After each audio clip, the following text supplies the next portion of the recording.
আমি দীর্ঘদিন যাবৎ দেখেছি এই এনসিপির মাধ্যমেই আমাদের বাংলাদেশের মানুষের একমাত্র মুক্তি মিলবে। জনতা গণ-অভ্যুত্থান গণ-বিপ্লবের মধ্য দিয়ে যাদেরকে আমরা দেখেছি এই ফ্যাসিবাদের পতন ঘটাতে অনেক রক্ত, অনেক ত্যাগ, অনেক জীবনের মূল্যের বিনিময়ে ৩৬শে জুলাই একটি ঐতিহাসিক গণবিপ্লব অনুষ্ঠিত হয়েছিল। আমরা যখন দেখেছিলাম ছাত্ররা রাজপথে নেমে এসেছিল, তখন আমি আমার নিজের তাগিদেই সেদিন ছাত্রদের সাথে একাত্মতা ঘোষণা করে রাজপথে নেমে এসেছিলাম আমাদের কর্মী বাহিনীদেরকে নিয়ে। এই যে আজকে মঞ্চে বিশিষ্ট আছেন সেই সমস্ত উদীয়মান তরুণ ছাত্র নেতা যাদের অভাবনীয় সাফল্যের মধ্য দিয়ে একটি ফ্যাসিবাদের পতন সংগঠিত হয়েছিল। আমি যদিও বক্তা নয়, আমি একজন বিপ্লবী। জীবনের যৌবনের শ্রেষ্ঠ সময়গুলো আমাকে কারাগারেই থাকতে হয়েছে। দীর্ঘ প্রায় 10টি বছর বিভিন্ন মেয়াদে আমি কারাগারে ছিলাম। ফ্যাসিবাদের বিরুদ্ধে আন্দোলন লড়াই করতে গিয়ে অসংখ্য সহযোদ্ধা সহকর্মীদেরকে হারিয়েছিলাম। আমি দীর্ঘদিন যাবৎ দেখেছি এই এনসিপির মাধ্যমেই আমাদের বাংলাদেশের মানুষের একমাত্র মুক্তি মিলবে। এনসিপির মাধ্যমেই এদেশের মুক্তির সনদ নির্দিষ্ট করা আছে। আমি দীর্ঘদিন যাবৎ ফ্যাসিবাদের বিরুদ্ধে লড়াই করেছি, সংগ্রাম করেছি, আন্দোলন করেছি। আমার পরিবারের বিরুদ্ধে প্রায় 550 মিথ্যা মামলা ছিল।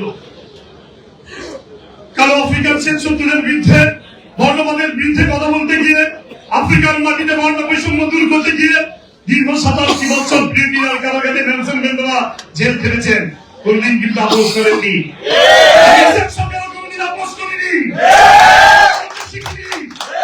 আমি যে দলের সাথে সম্পৃক্ত ছিলাম, আমি আজকে দেখতে পাচ্ছি সেই দল তার গণতান্ত্রিক ধারা এখনো নেই, গণতন্ত্র থেকে সরে গিয়েছে, হয়তো তারা ভুলে গিয়েছে 1400 ছাত্র গণ-অভ্যুত্থানে 1400 শহীদের রক্তের সাথে বেঈমানিকে বিশ্বাসঘাতকতা করে এই দেশে কেউ টিকে থাকতে পারবে না।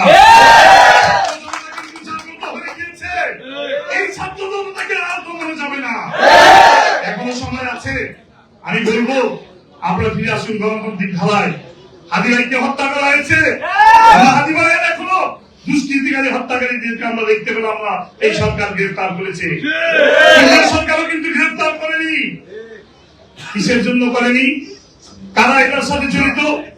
আমি আবার দেখতে পাচ্ছি সেই পূর্বের ঘনঘটা বাংলার আকাশে আবার চিল শকুনের আনাগোনা, আবার তাড়াতাড়ি ভারতের আধিপত্যবাদীদের বিরুদ্ধে আমাদেরকে আবার ছেড়ে মাঠে নামতে হবে। দিল্লিতে আমরা দেখেছি স্বৈর শাসক। আমি সব শাসন আমলেই কারাগারে ছিলাম। বিএনপি বলেন, বিএনপি করেছি, তারপর জেলে ছিলাম একসময়। আওয়ামী লীগের শাসন আমলে ছিলাম। আমি সব শাসন আমলে দেখেছি, স্বৈর শাসক আমরা দেখেছি, স্বৈর শাসক সহ্য হয়েছে। কিন্তু দিল্লির লোকেরা কোন নেতা যদি বাংলাদেশের মাটিতে শাসন করতে চায়, সেই নেতার শাসন এদেশের জনগণ কোনদিন মেনে নেবে না।